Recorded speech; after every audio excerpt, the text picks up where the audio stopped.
ಶಾಲಾ ಬಸ್ ಹಾಗೂ ಸರ್ಕಾರಿ ಬಸ್ ನಡುವೆ ಸಂಭವಿಸಿದ ಭೀಕರ ರಸ್ತೆ ಅಪಘಾತದಲ್ಲಿ ಶಾಲಾ ವಿದ್ಯಾರ್ಥಿಗಳು ದಾರುಣವಾಗಿ ಸಾವನ್ನಪ್ಪಿರುವ ಘಟನೆ ರಾಯಚೂರು ಜಿಲ್ಲೆಯ ಮಾನ್ವಿ ತಾಲೂಕಿನ ಕಬ್ಗಲ್ ಗ್ರಾಮದ ಬಳಿ ನಡೆದಿದೆ.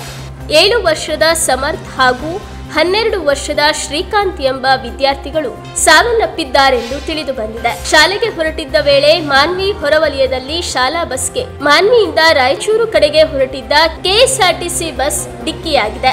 ಸದ್ಯ 32 ವಿದ್ಯಾರ್ಥಿಗಳು ಗಾಯಗೊಂಡಿದ್ದು 18 ಗಾಯಾಳುಗಳಿಗೆ ರಿಮ್ಸ್ ಆಸ್ಪತ್ರೆಯಲ್ಲಿ ಹಾಗೂ 14 ವಿದ್ಯಾರ್ಥಿಗಳಿಗೆ ರಾಯಚೂರಿನ ಖಾಸಗಿ ಆಸ್ಪತ್ರೆಯಲ್ಲಿ ಚಿಕಿತ್ಸೆ ನೀಡಲಾಗುತ್ತಿದೆ.